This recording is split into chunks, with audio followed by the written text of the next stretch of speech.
Hello, I'm Zen Master Sebastian Rizzon, and today I'm starting a new series of interviews. Today I'm going to be being interviewed by Nadia, one of the Zen Art Center community members, and she's just going to be asking me whatever is on her mind around the topic of Zen.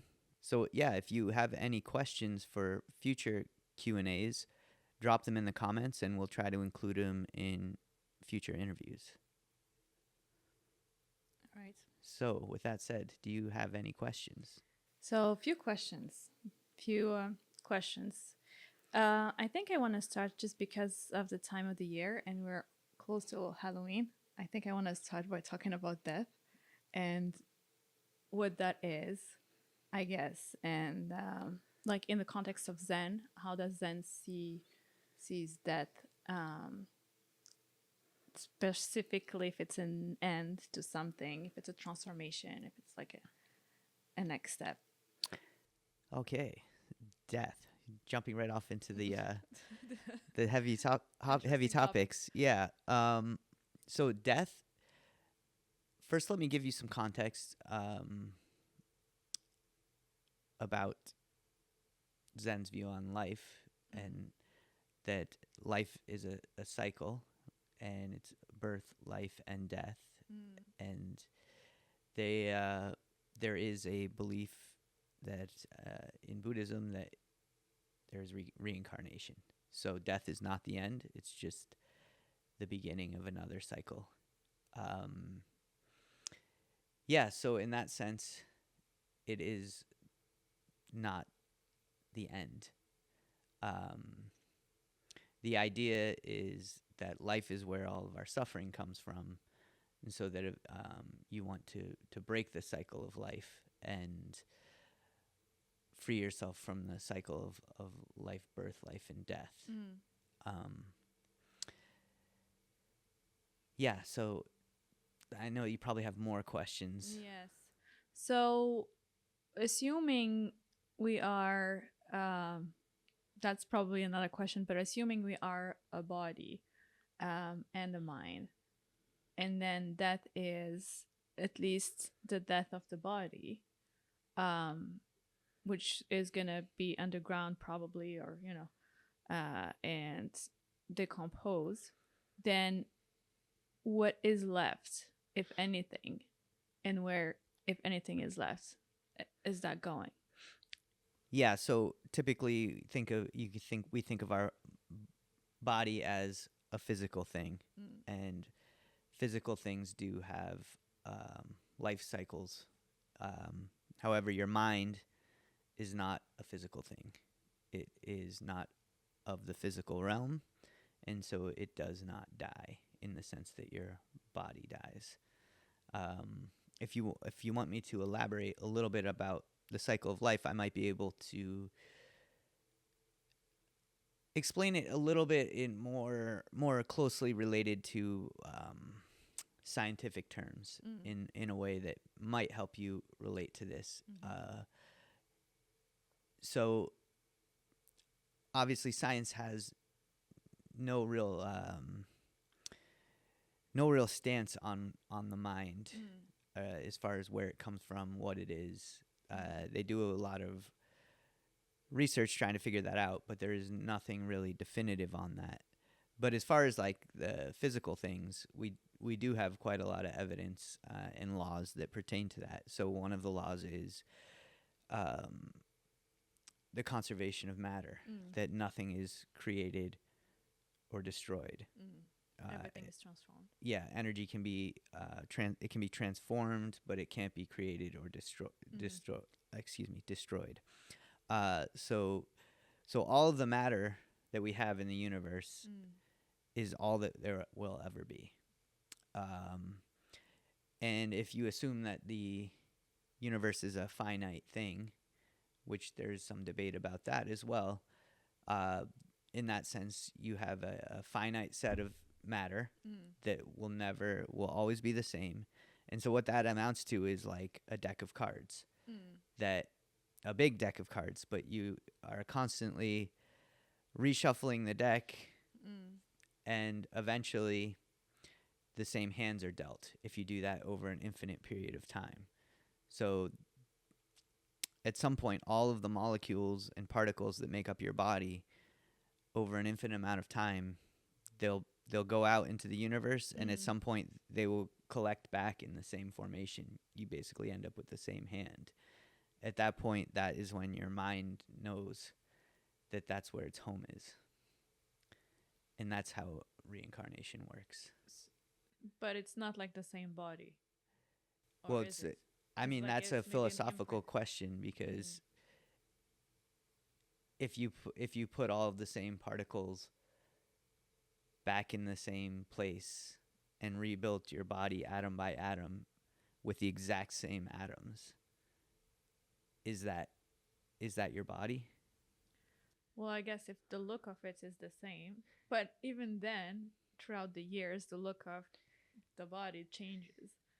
So, and even every 7 years, like basically your whole body changes.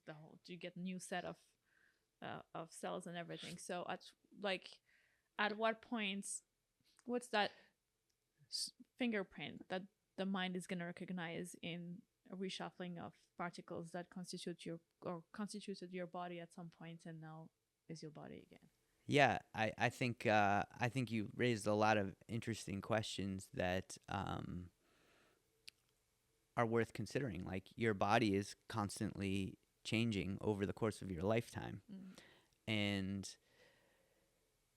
what is it that gives your body or your identity consistency? What is that? It's not the cells and the molecules and the atoms, right? So it's not the physical things. That is your mind. That is where that pattern for your body is contained within your mind. And so then your mind knows where to present itself through that body. But how do you define what's the mind? The mind? How would you define it, and what's the mind? How would you define it, I guess, would be the first question.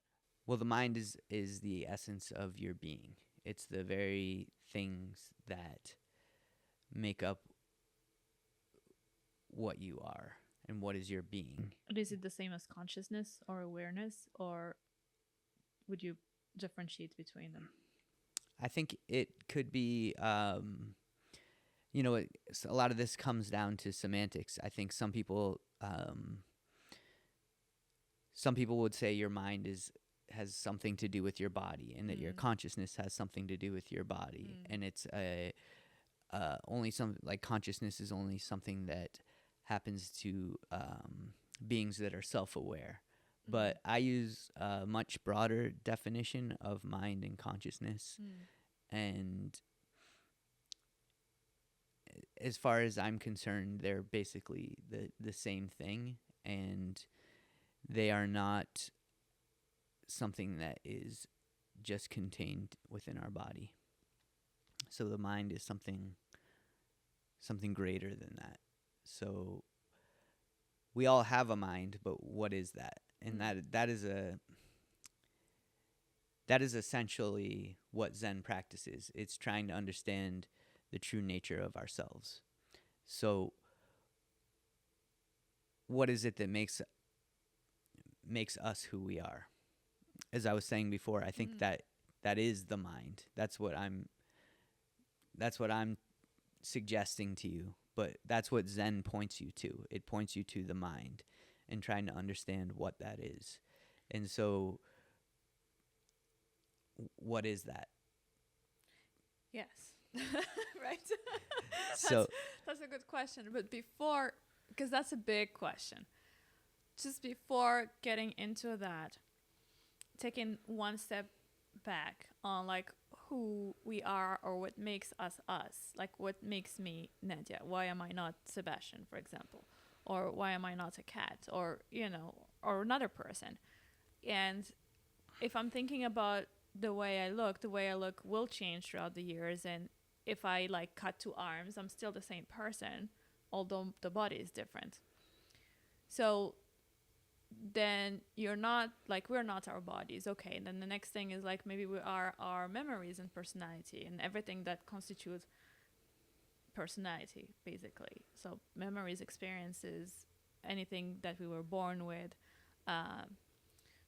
So I think I just want you to elaborate a little bit about personality, and if the mind is the personality, or like, just maybe talk a little bit more about that. Yeah, I would say, in short, no, the mind is not personality. The personality is a certain manifestation of the mind, but it is not the mind.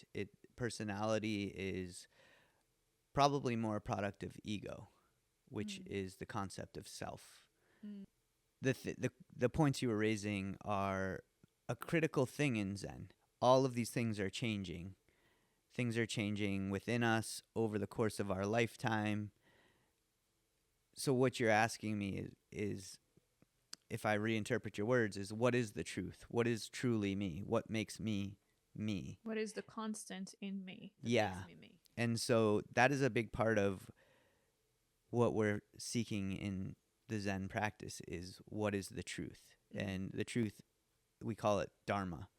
It's what the teachings of Zen and Buddhism are. It's what the teachings of Buddha are.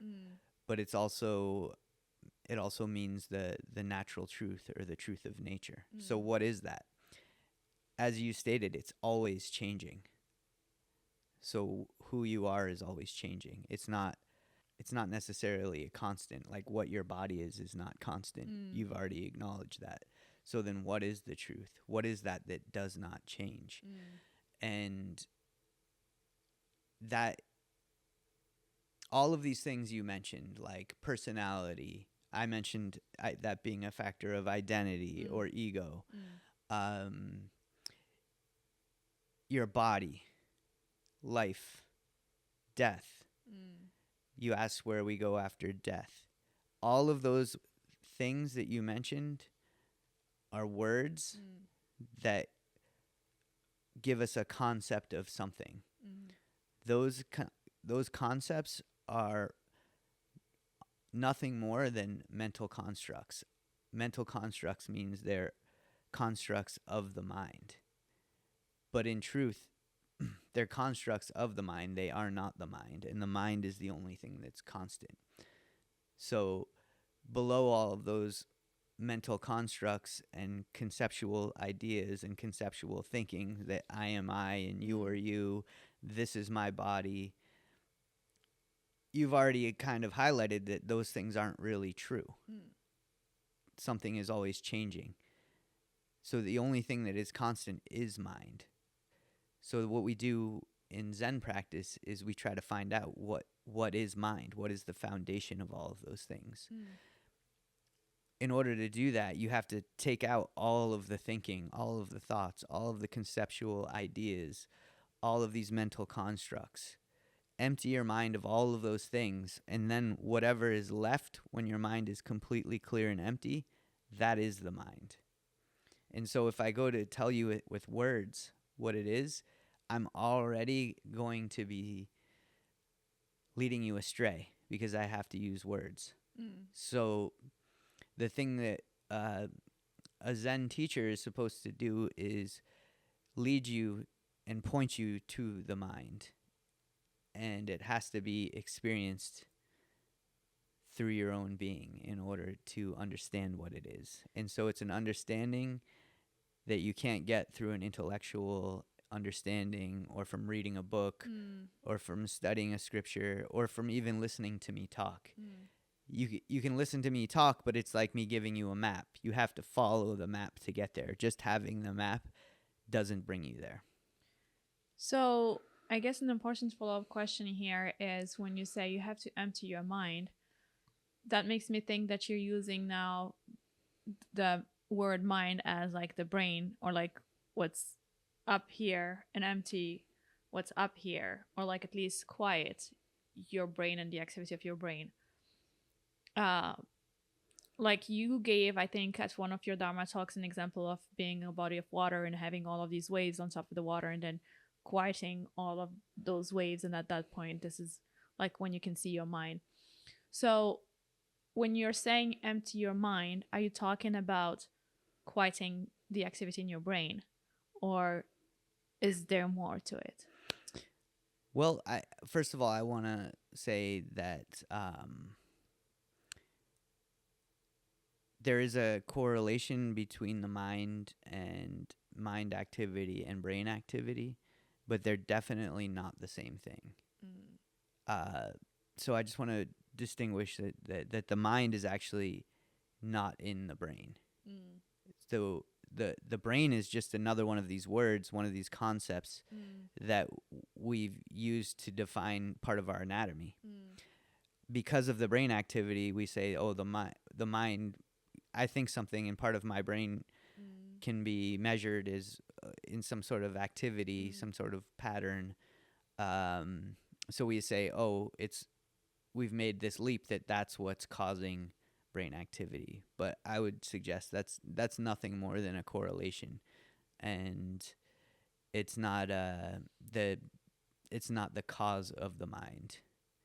And I would go as far as to say the brain is a construct of the mind. In that sense, the brain is actually more in your mind than the mind is in the brain. Your brain is in your mind more than your mind is in your brain. Exactly. Okay. Because the brain is just a concept that we've put in our mind. Just like I'm Sebastian and you're Nadia. Like, Those are concepts in my mind. Yeah. So now coming back to what Zen is and how Zen works, and you were talking about quieting or calming or emptying the mind. So do we empty the mind through emptying the brain first? Through calming the body, working on energy? Like, how is emptying the mind even works? Well, yeah, so I think I just want to be clear about terms, and I kind of want to drive home this point about the brain and mind. So if you are,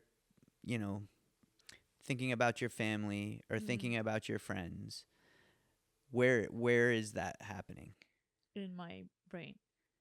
Mind. I don't know. Where is that happening? Yeah, well, if you took if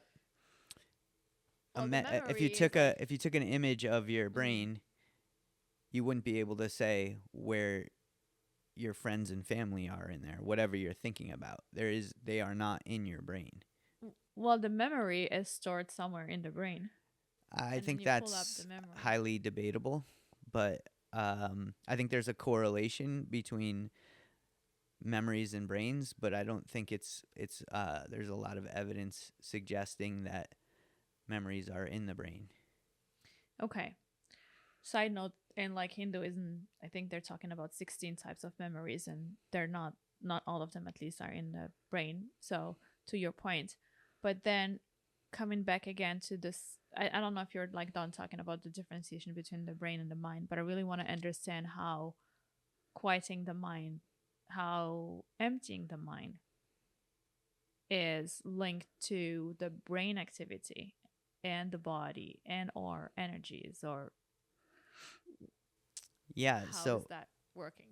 I mean, I'm not a cognitive scientist, so it's hard for me to explain the exact links of the physiology and the correlations between mind activity and physiology. And I think that even the most well-known scientists in the world on these don't have really clear answers about all of those things. So I will just stick to, my realm of expertise is the mind. And how do you clear your mind? So the way we do this in Zen practice is through focusing, keeping your mind completely focused in each moment. And by focusing on one thing, you use that to push out all of the other things. And by being completely present in the moment, that means you're not thinking about the past, the present, the future, just whatever you are experiencing in that moment, whatever, and all of your awareness in that moment. So one of the ways we practice doing that, And the reason you have to practice, I'll just say, is because we are in living bodies, and these bodies are constantly creating stimulation. That stimulation gets translated into feelings and emotions, and that ends up producing thinking. And all of those things start to fill our mind, and that is obscuring what the mind is in its true form, which is completely empty.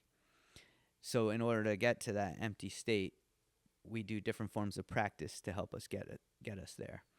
One of the forms of practice that we use is meditation. And when I say meditation, there's I think there's a lot of ways people define that nowadays, but meditation, in the way I explain it in Zen, is complete focus on the moment. And one of the ways we practice that is through meditation.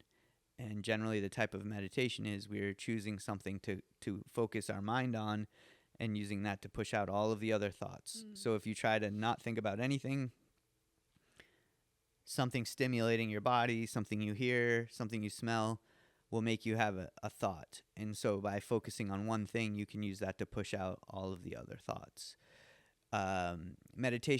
Sitting meditation is one of the more traditional ways to do this, but the idea also is to turn everything you're doing into a meditation. So whatever you happen to be doing, if you're cleaning your room, doing your dishes, those can become also forms of meditation if you're completely focused on what you're doing. So yeah, just trying to keep your mind focused in each moment. So, and then eventually this process will lead you to have an empty mind and hence discover the truth or know the truth. I mean, I guess there is nothing to discover because it's there, or always, all the time. Yeah, that's exactly right. I can tell you've been listening in to some of my talks. It's nice to know you're paying attention. So yes, we all have a mind. It's inherently empty.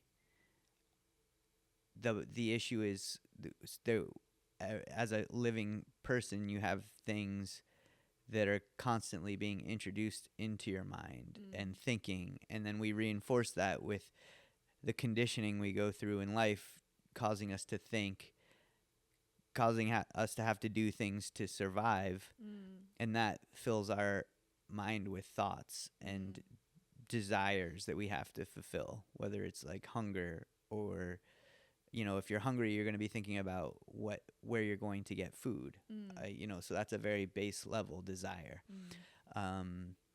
So just as we live, you are creating thinking. In more traditional Buddhist terms, they say your actions are creating karma, and the karma is another one of those things that covers your mind. It's like clothes covering your mind. You have to constantly take them off if you want to understand what your mind is beneath that. So as you were talking about this, I'm picturing the monks living, at the top of a mountain and doing meditation all day long. Not, I guess, living in a way that creates minimal karma. But us, like me here in Boston, and then working my job and taking care of my daughter and stuff like that, I just don't have that kind of luxury to go at the top of a mountain and then sit and meditate. So how do you balance having this kind of life, which I don't want to call a real life because the other one, it's not like one is not more real than the other, debatable. But how do you balance all of these responsibilities in life here and then the spiritual journey of emptying the mind? Because as you live, you create karma, and that karma that you have to clear, and you can't just sit and meditate all the time. Yeah, and I would say that was one of my issues with my own personal practice when I heard about Buddhism, because I had read about it in a book, and it always seemed to be like you had to separate yourself from the type of life I was living, here in America, similar to you. and so I didn't understand how you could undertake this practice and still meditate and reach this, state of Zen as it, as I was perceiving it at that time. Yeah. So I think that's a really valid question, and it's one of the things that I really struggled with early on in my practice. It's one of the things that made me give up on my practice multiple times. So I would try meditating, I would get a moment of peace and feel, a little more connected to the world, but then I would go out and have to do my job, and I just felt like I lost whatever I had gained through that. And I think the key word in what you said is finding a balance. And that is something I learned while living in a Zen temple, which I lived in for 16 years. But I also was doing that while I had a regular job and responsibilities. In a certain way, I did have the luxury to minimize some of those responsibilities and prioritize my spiritual practice. So I chose that as the balance in my life, but I understand not everybody can do that. But what I did take out of that, and what I think I'm trying to help people understand, is you don't have to live in a temple to do these things. The most important thing that I learned while living in the temple, and the temple was definitely a catalyst for me to learning this, but it's something I've continued to do outside of that, is learning to incorporate meditation into your routine. So the most important thing I learned from my teacher was the importance of daily practice, practicing every day, setting a routine in your day to set aside some time to meditate. It could be a minute, it could be a half hour, or it could be much longer than that. But I suggest just setting a routine that you can maintain and do every day. At least at that point, once a day, you'll be clearing your mind and reaching some level of baseline. So that's where I would say start to, if your life is in a place where you feel it's very far out of balance in dealing with the chaos of everyday life and all of the responsibilities you have, I think everybody can afford to spend 1 minute a day meditating. I'm sure 99% of the people watching this video spend more time than that brushing their teeth. So if your mental health is as valuable as your dental health, you can learn to value it in that way and commit 1 minute of meditation every day. The second thing I would say is, if you miss a day, you didn't fail. You stumbled, and you need to just get back to that routine as soon as you can. So that would be the place I start. Just start nudging that balance in the direction you want to go. Then the second thing I would say is try to learn how to apply that level of focus that you're getting out of that 1 minute of meditation. Learn how to apply that to different aspects of your life. So what do I mean by that? I mean, when you're doing your dishes, just focus on doing your dishes. Try not to let your mind wander to thinking about something else. When you're eating, try to focus on eating and just keep your mind present in each moment. Another way I've learned to focus my mind on my actions is through my teacher taught martial arts. So I used martial arts as an art form to learn how to focus my mind on an activity. What I've discovered as now an artist and a writer is that you can use any art form as a way to practice focusing your mind. So like I was saying, it could be creating visual art, it could be writing, it could be creating music, it could be martial arts, it could be another physical activity like yoga or walking. So those are different ways you can practice focusing your mind on what you're doing. And the idea is to eventually learn how to turn everything you do into a meditation. Then you're constantly balancing out the thinking and the things going on in your mind and learning how to clear those out with every activity you're doing. Then eventually your mind just gets clearer and clearer and clearer. But Yeah. it takes practice. It's not something, it's easy for me to sit here and say it, but it took me years of practice to learn how to effectively do it in my life. And I think also, as you're talking, I'm thinking about, I think there are two parts also to emptying the mind, right? There's a part of clearing the mind, but there's a part also of like managing how much is coming, how much disturbance you have or excitation you have on the mind. And I feel like it's a cycle in the sense that the more you meditate and the more you gain clarity, the less karma you create, even in the same actions. Even going to work, for example, or working, before you'd be like all coming back home all upset or angry or frustrated with someone did this, someone did that. And as you meditate and gain clarity, the same task of going to work and doing the work now doesn't create as much frustration or anger, because you start not taking anything personal, and there's nothing more to process when your day is done. Yeah, and I think that would be typically explained in Zen as, taking things home with you is a form of attachment. So there's a form of there's a certain level of distraction and thinking that comes from just experiencing life. And if you have a routine of clearing that out, whether it's sitting meditation or doing art or something like that, you're going to have a moment in your life where you're not attached to those thoughts and you're letting them go.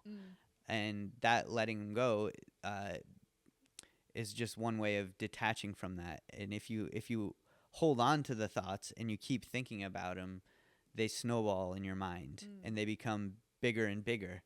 And then you can't stop thinking about them, and it starts to spiral. And so one of the things of the meditation and these different techniques I'm suggesting is it allows you to control that and stop that from happening. I mean, you're always going to have stimulation coming in and thinking and things that go wrong in your life. And that's why the routine to me is the most important thing, because you're always committing a certain part of your day. No matter how you feel, no matter how many thoughts are spinning around in your head, I'm going to give myself a minute to meditate right now. Yeah. And that will help you take control of your thoughts and keep them more manageable. Yeah. And I think what I'm referring to is the number of thoughts that you have and the quality of the thoughts that you have improve with meditation. So let's say someone cuts you in traffic before, well, I'll be upset, and then I'll be upset for a long time. And then I'll take this like being upset with me for like a good 30 minutes. And I feel like that now someone cuts me in traffic, I'm like, okay. And then there's not even that thought of being upset or angry anymore. Like there's nothing that rises in my head besides just acknowledging that someone cut me in traffic and then just moving on. Yeah, I think you'll never be completely immune to your thoughts and emotions, but you will become less attached to them. And so if you have a moment of anger, it's gone in a moment. And then you're back to that same clear baseline. And that will help you make better decisions in your life. It'll affect the way you treat people, because each moment won't be tainted by the moment before it and whatever happened. So when you're doing that, you're giving each moment the true attention it deserves, and you're not letting something that happened that's no longer relevant affect the present moment. Yeah, and just to piggyback off of that, I know all kinds of people can watch this video online. They can be in all different states of life. For some people, meditation is a great solution. But if it's causing you more distress, I mean, that might be a sign that you need to talk to someone, that you need to find someone you trust to talk to. You need to see a therapist or a professional who can help you attain a stronger base so that, you know, that the meditation works for you. I think if you close your eyes and you just keep spinning yourself deeper and deeper, and it's not working in a way that's helping your mind become more clear, there might be some work you need to do ahead of time for this stuff to really work. I'm definitely not, you know, qualified to give that kind of general information over YouTube, but that I think it's worthwhile noting for people that you know, there are situations where, you know, sitting and meditating doesn't always help. But I think if you're in a generally stable position in your life, I think that's what can bring you to the next level of understanding of truth. It's not a prescription for everybody at every time. Yeah. I think learning how to focus on what you're doing, learning how to clear your mind, I think those are generally good advice for people. And it's generally what I'm teaching in my classes. But if someone comes to me and they're like, I'm thinking of hurting myself, I'm not going to say go meditate. I'm going to say, let's get you to someone who can help you sort your feelings out and who is like trained to do this. And I'll of course give them any helpful advice I might have, but that is going to be the primary advice I have for them. So I think it's important to keep everything in the right context with what we're talking about. All right. Well, thank you very much for answering my questions. I have a bunch of other questions maybe for another episode. But yeah, thank you. All right. Well, thanks for coming up with such thought-provoking questions. And hopefully it's helpful to some of the people watching here. All right. Well, thank you again for joining us. Like I said, if you have any other questions you want us to discuss in future episodes, drop them in the comments and we'll try to get them into our next discussion. I also will try to do some live streams in the future where you can drop your questions in the chat. So stay tuned for all of that. And thank you for joining us. Good luck to you on all of your journeys.